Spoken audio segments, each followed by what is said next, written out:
Hello students, अस्सलाम वालेकुम। उम्मीद है आप सब खैरियत से होंगे।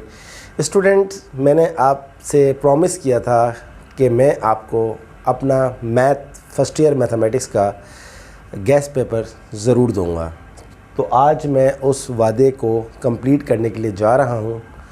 स्टार्ट करेंगे guest paper 2021 first year mathematics. इससे पहले कि मैं गेस्ट पेपर स्टार्ट करवाऊं, मैं आपको कुछ बताना चाहता हूं कि अब तक हमने क्या क्या किया है। देखें, इस दफ़ा जो मैथ का पेपर आएगा होंगे तो उसके 100 मार्क्स, 100 नंबर का वो पेपर आएगा।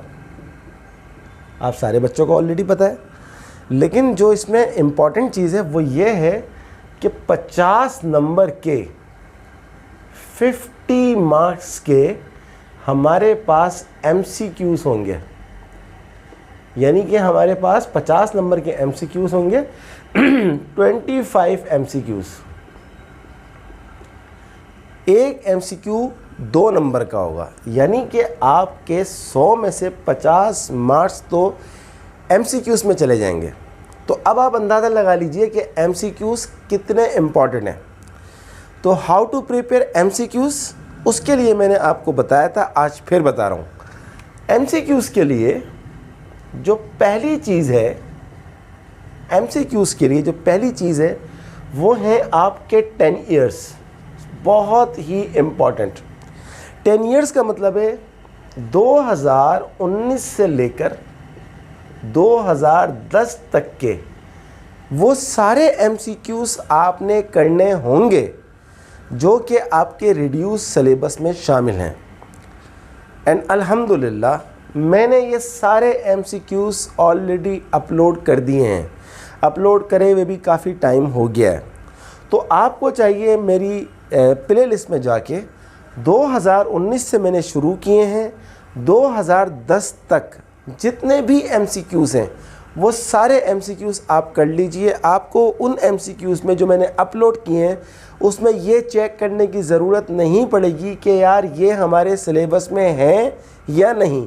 ऑलरेडी मैंने जो MCQs करे हैं, जो मैंने 2019 से लेकर 2010 तक किए हैं, मैंने सिर्फ वही MCQs अपलोड किए हैं जो इस दफ़ा आपके पेपर में आएंगे, यानी कि जो कि ऑलरेडी रिड्यूस सिलेबस का हिस्सा हैं। तो एक तो काम आपने 50 नंबर हासिल करने के लिए ये करना है कि 10 ईयर्स के MCQs करने। 2019 से लेकर 2010 तक के सारे MCQs मैं अपलोड कर चुका हूँ। आप उसकी वीडियो देख लें, आपका काम हो जाएगा। इसके साथ साथ प्लस मॉडल पेपर जो बोर्ड ऑफ इंटरमीडिएट एजुकेशन ने दिया है, मॉडल पेपर 2021, इसमें भी जितने MCQs हैं वो सारे MCQs आपने करने हैं, कोई MCQ नहीं छोड़ना है। 25 MCQs दिए हुए मॉडल पेपर के अंदर और आपने 25 के 25 करने हैं। एंड अगेन मैं अल्लाह ताला का शुक्र अदा करता हूँ कि ये MCQs मॉडल पेपर के 25 MCQs मैं ऑलरेडी अपलोड कर चुका हूँ। अभी मैं पेपर की तरफ नहीं आ रहा, पेपर की बात नहीं कर रहा, अभी मैं बात कर रहा हूँ सिर्फ MCQs की। तो स्टूडेंट, एक तो 10 ईयर्स के MCQs हो गए, मॉडल पेपर के 25 MCQs हो गए, और कुछ MCQs की टिप्स मैं आज आपको देने के लिए जा रहा हूँ। तो जब ये 3 चीज़ें आप कर लेंगे तो मैं आपको 100% गारंटी देता हूँ कि आपका कोई MCQ मिस नहीं होगा। गारंटी है इस बात की। आई रिपीट अगेन, 10 साल के MCQs नहीं छोड़ने, कहीं तलाश करने की ज़रूरत नहीं है। मेरी YouTube की प्लेलिस्ट में मौजूद हैं, फर्स्ट ईयर मैथमेटिक्स के फोल्डर में।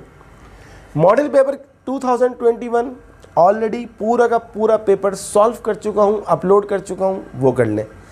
तीसरा काम आज हम करने के लिए जा रहे हैं, MCQs की बात कर रहे हैं। तीसरा काम आपने क्या करना है, उसके लिए आज वही हमारी आज चीज़ है, उसी को हम गेस्ट पेपर कह रहे हैं। तो गेस्ट पेपर के 3 पार्ट्स हो गए। पहला पार्ट 10 ईयर्स के MCQs, दूसरा पार्ट मॉडल पेपर्स के MCQs, और तीसरा पार्ट वो जो मैं आज करवाने के लिए जा रहा हूँ। स्टार्ट करते हैं सबसे पहले हम अपने चैप्टर नंबर 1 से। Chapter number 1 sets. 1 बाय 1 हम हर चैप्टर का डिटेल एनालिसिस करेंगे। सबसे पहले हम बात करते हैं बच्चों chapter number 1 sets.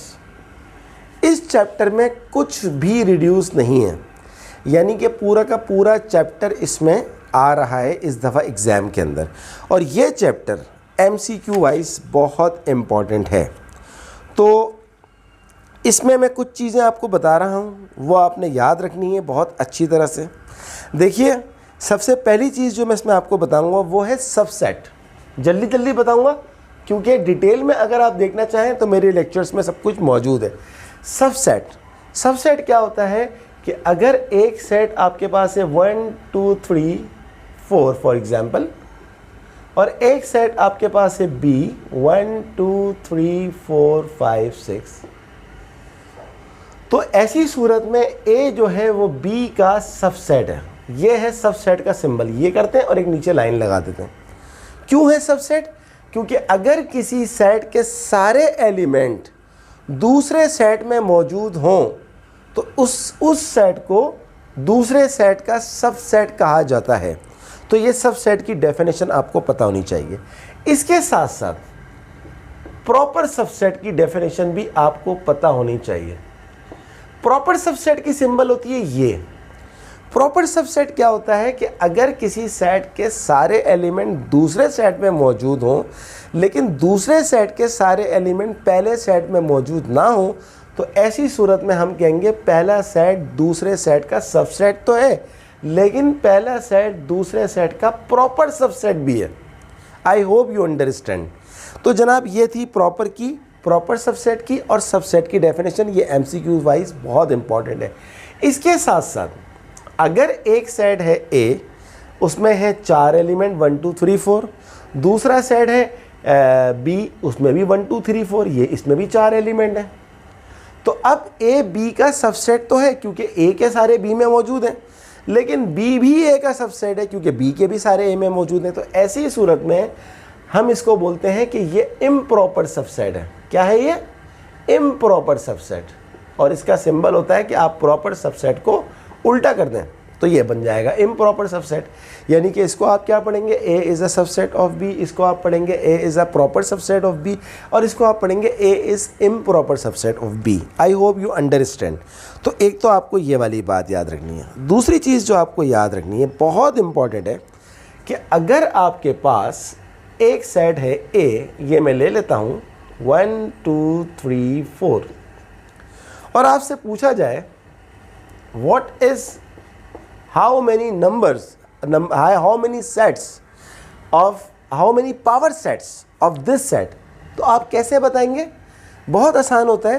Power set निकालने के लिए आपको क्या करना होता है, आप काउंट करते हैं कि कितने एलिमेंट्स हैं। आप काउंट करें 1 2 3 4 एलिमेंट्स हैं।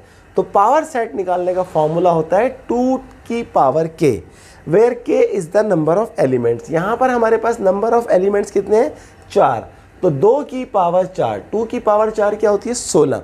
तो जनाब, इसमें जो टोटल सबसेट बनेंगे आपके, टोटल पावर सेट बनेंगे आपके, वो बनेंगे 16। तो आपसे पूछ लिया जा सकता है कि भाई एक सेट है, उसके अंदर 3 एलिमेंट है, तो बताएं उसमें कितने पावर सेट बनेंगे? 3 है तो आप बोलेंगे 2 की पावर 3। 2 की पावर 3 क्या होता है? 8। अगर 2 एलिमेंट है तो आप बोलेंगे 2 की पावर 2। 2 की पावर 2 क्या होता है? 4 एंड सो ऑन। तो ये आपको बात याद रखनी है, बहुत इंपॉर्टेंट है। इसके अलावा और आगे चलते हैं। Equal sets. इक्वल सेट्स क्या होते हैं कि अगर आपके पास 2 सेट दिए हुए और वो दोनों सेट्स 100% सेम है, यानी कि इसमें भी आपको 1 2 3 4 नज़र आ रहा है, इसमें भी आपको 1 2 3 4 नज़र आ रहा है, तो नंबर ऑफ एलिमेंट्स भी सेम है, यानी कि दोनों में 4 4 हैं, और एलिमेंट्स की शक्ल भी सेम है। वहाँ भी 1 2 3 4 लिखा हुआ है, यहाँ भी। तो ऐसी सूरत में आप कहते हैं सेट A बराबर है सेट B। लेकिन एक और चीज़ होती है, उसको बोलते हैं इक्विवेलेंट सेट। बहुत फ़र्क है। इक्विवेलेंट सेट क्या होता है कि अगर आपके पास एक सेट है A 1 2 3 4 और एक सेट है आपके पास A B C D, तो आप देखिए दोनों सेट्स के अंदर आपको नंबर ऑफ एलिमेंट्स सेम नज़र आ रहे हैं। इसमें भी 4 एलिमेंट्स हैं, इसमें भी 4 एलिमेंट्स हैं, मगर नंबर ऑफ एलिमेंट्स नज़र हैं तो सेम, लेकिन दोनों में जो एलिमेंट्स हैं वो सेम नहीं है। 4 इसमें भी है, 4 इसमें भी है, लेकिन इसके अंदर 1 2 3 4 लिखा हुआ है, इसमें ABCD लिखा हुआ है। तो ऐसी सूरत में A जो है वो B का क्या कहलाएगा, equivalent set, not equal set. Equal में ये है कि दोनों नंबर ऑफ एलिमेंट सेम भी हो और 100% इक्वल भी हो। चलिए आगे चलते हैं, एक और डेफिनेशन देख लेते हैं। नेक्स्ट हमारे पास क्या है, एक और बहुत इंपॉर्टेंट चीज़ है जो कि बच्चे अक्सर एग्जाम के अंदर मिस्टेक कर देते हैं, ये मैं आपको बता देता हूँ। देखिए एक वर्ड होता है ऑर्डर पेयर। ऑर्डर पेयर का मतलब होता है कि फर्ज करें 2 वैल्यूज लिखी हुई हैं ये, तो इसको हम पढ़ते हैं ऑर्डर पेयर। पहली वैल्यू रिप्रेजेंट करती है x को, दूसरी वैल्यू रिप्रेजेंट करती है y को। याद रखिएगा 2 ऑर्डर पेयर लाइक 2 3 और यहां लिखा हुआ है 3 2, these are does not equal, these 2 are not equals to each other. क्योंकि जब 2 ऑर्डर पेयर सेम होते हैं तो उसका मतलब होता है पहली वैल्यू के बराबर हो और दूसरी वैल्यू के बराबर हो सकता है कि आपको आने वाले पेपर में ऐसा सवाल दे दिया जाए x + 4 3 = 5 और y, और आपसे कहा जाए कि भाई ये 2 ऑर्डर पेयर्स बराबर हैं, आप हमें x की और y की वैल्यू बता दीजिए। बहुत आसान है, ऑर्डर पेयर के अंदर पहली वैल्यू के बराबर होती है, यानी कि x + 4 बराबर है 5, और दूसरी वैल्यू के बराबर होती है, यानी कि 3 बराबर है y। तो x = 4 वहाँ चला जाएगा, 5 - 4 होता है 1, और y ऑलरेडी आ चुका है 3, hence the value of x is 1 and y is 3। तो ये बात आपको याद रखनी है, बहुत इंपॉर्टेंट है। I hope you understand. चलिए, तो ये चैप्टर MCQ वाइज बहुत ज़्यादा इंपॉर्टेंट है, इसमें कोई भी चीज़ नहीं छोड़ सकते। इसके अलावा आपको पता होना चाहिए कि 2 सेट्स का जो यूनियन होता है उसको इस तरह शो करते हैं, U से। यूनियन का मतलब होता है कि जब आप 2 सेट्स की बात कर रहे हैं, फॉर एग्जांपल ये देखिए, अगर आपके पास एक सेट है A 1 2 3 4, एक है B 1 2 3 4 5 6 7, तो आपको अगर यूनियन निकालना होता है तो यूनियन का मतलब होता है A और B में तमाम जो एलिमेंट्स हैं उन सबको लिख लो इस तरह के कोई नंबर रिपीट ना हो, 2 दफ़ा ना लिखा हो, बिकॉज सेट्स के अंदर रिपीटिशन अलाउ नहीं होती है। इसी तरह अगर आपको इंटरसेक्शन निकालना है तो इंटरसेक्शन का मतलब होता है दोनों सेट्स में जो कॉमन एलिमेंट्स हैं।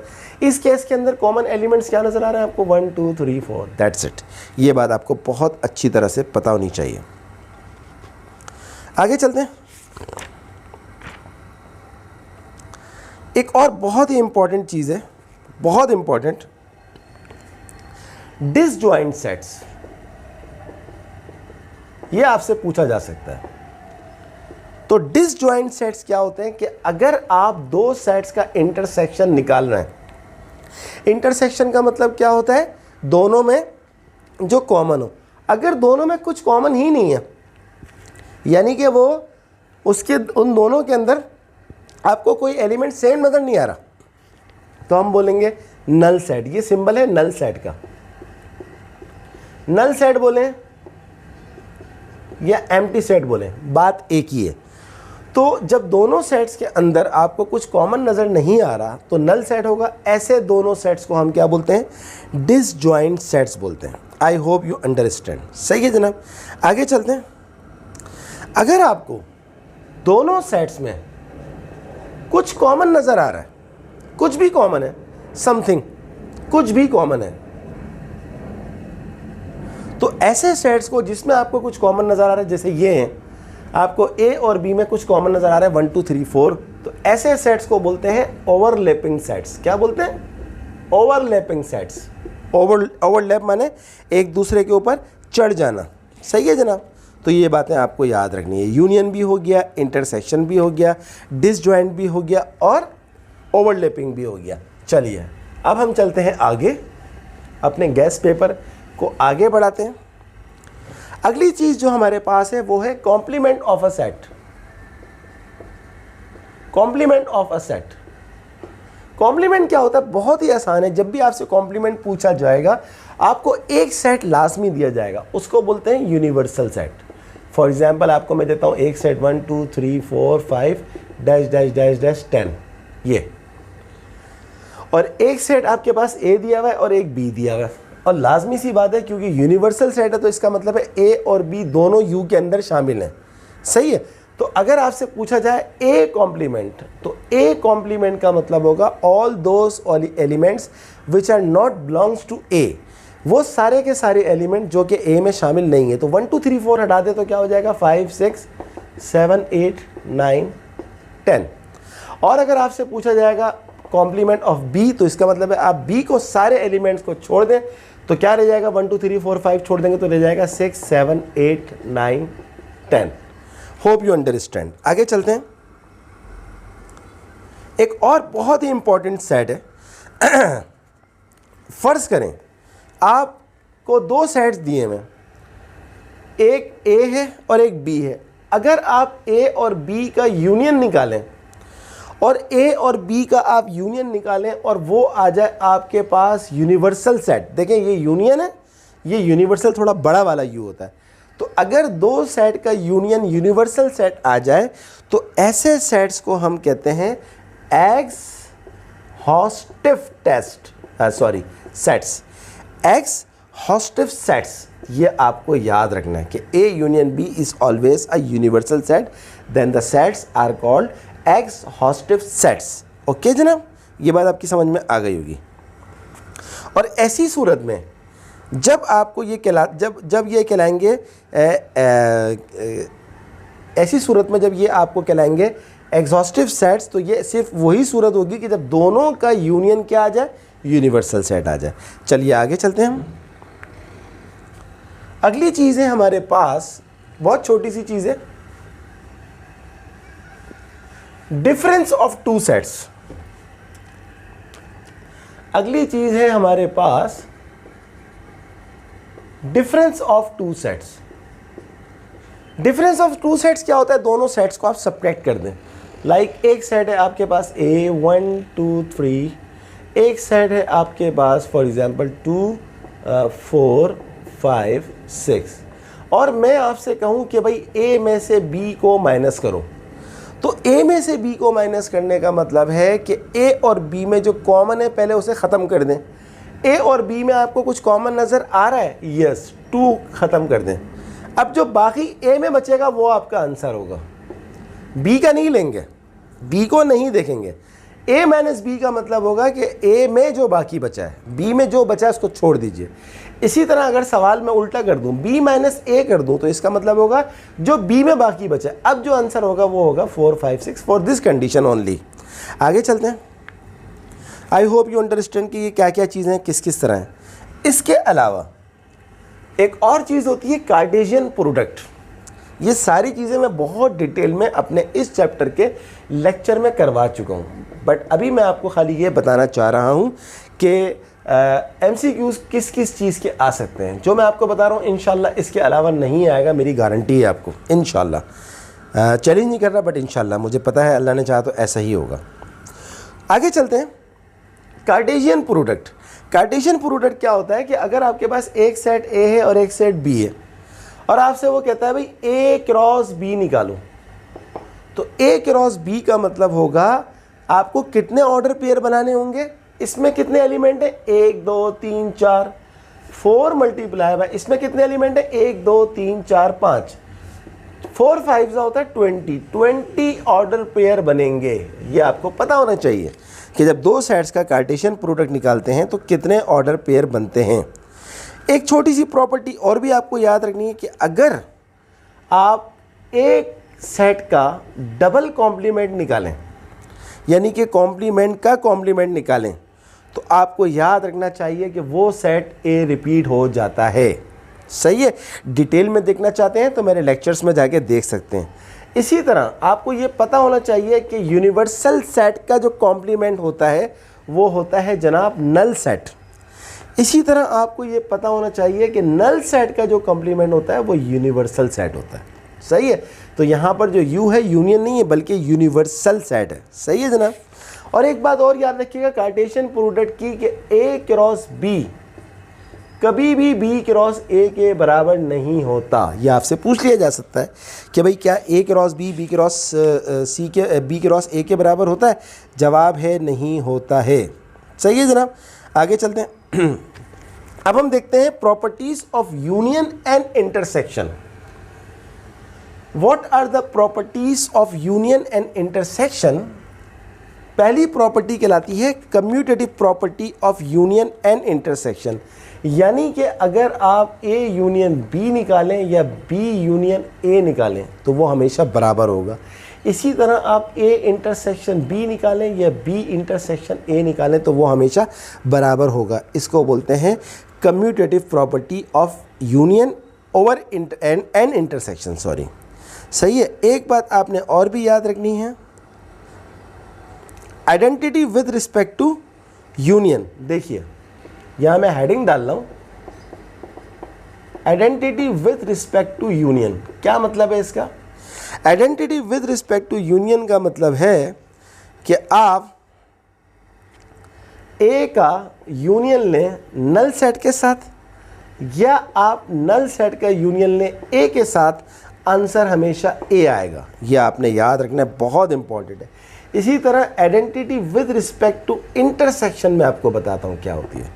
Identity with respect to intersection ये होती है कि अगर आप ए का इंटरसेक्शन लें यूनिवर्सल के साथ या आप यूनिवर्सल का इंटरसेक्शन लें ए के साथ, आंसर हमेशा ए आएगा। ये दो चीज़ें आपको याद रखनी है। इसको बोलते हैं identity with respect to union और इसको बोलते हैं identity with respect to intersection. जो मेरी इन बातों को याद रखेगा बच्चा, वो देखेगा इंशाल्लाह उसका एग्ज़ाम के अंदर MCQ एक भी गलत नहीं होगा। बस थोड़ी सी मेहनत करने की बात है। अगली जो प्रॉपर्टी है वो कहलाती है associative law of union and intersection. Associative का मतलब होता है तीन सेट आ जाते हैं, A union B union C, A union B union C. यहाँ पर पहले दो पे ब्रैकेट लगी हुई होती है, यहाँ पर आखिरी दो पे ब्रैकेट लगी हुई होती है। इसी तरह हमारे पास ये कहलाता है A intersection B, intersection C, A intersection B intersection C. यानी कि आप दो सेट्स का यूनियन लें और उसके आंसर को अगले सेट के साथ यूनियन ले लें, या फिर पहले अगले वाले दो का यूनियन लें और फिर उसका यूनियन पहले के साथ ले लें, आंसर हमेशा बराबर होगा। और यही काम इंटरसेक्शन में भी होता है। इसको बोलते हैं एसोसिएटिव प्रॉपर्टी ऑफ यूनियन, इसको बोलते हैं एसोसिएटिव प्रॉपर्टी ऑफ इंटरसेक्शन। आगे चलते हैं। एक और प्रॉपर्टी होती है जिसको बोलते हैं डिस्ट्रीब्यूटिव प्रॉपर्टी। डिस्ट्रीब्यूटिव प्रॉपर्टी क्या होती है कि आप ए का इंटरसेक्शन लें बी यूनियन सी के साथ, इसका आंसर होता है A intersection B union A intersection C. इसको बोलते हैं distributive property of intersection over union. सही है जनाब, इस बात को आपने याद रखना है। आगे चलते हैं। अच्छा, ये मैं आपको बता चुका हूँ। आखिरी चीज़ इस चैप्टर की लास्ट, उसका नाम है डी मॉर्गन्स लॉ।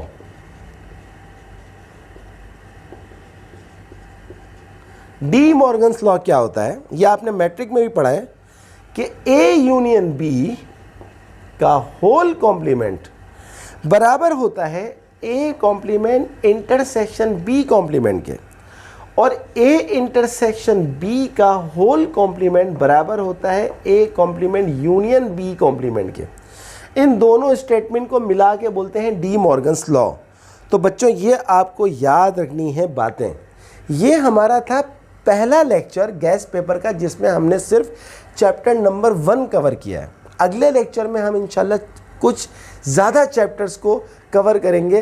अब आप सोचें, जितनी बातें मैंने आपको बताई हैं ये आप कर लें, 10 ईयर्स के MCQs कर लें, मॉडल पेपर्स के MCQs कर लें, तो सवाल ही नहीं पैदा होता कि आपका MCQs छूट जाए। और रही बात तैयारी की, क्वेश्चंस की तैयारी की, सबसे पहले मॉडल पेपर्स करें, मॉडल पेपर को पूरा सॉल्व करें। मॉडल पेपर में पूरा सॉल्व करवा के अपलोड कर चुका हूँ, तो वो भी आप तैयारी कीजिए। और मेरे लेक्चर्स देख सकते हैं फर्स्ट ईयर मैथमेटिक्स के फोल्डर में, प्ले लिस्ट में जाके, तो वहाँ पर आपको ये सारी चीज़ें बहुत डिटेल में मिल जाएंगी।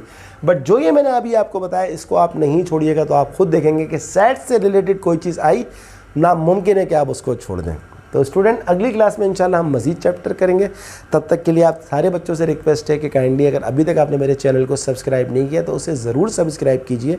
मेरी वीडियोस को लाइक करने के साथ साथ अपने तमाम दोस्तों को शेयर करें और देखते रहें मेरे चैनल को जिसका नाम है मैथ विद सरासिम। ओके स्टूडेंट्स, अगली क्लास तक के लिए अल्लाह हाफिज़।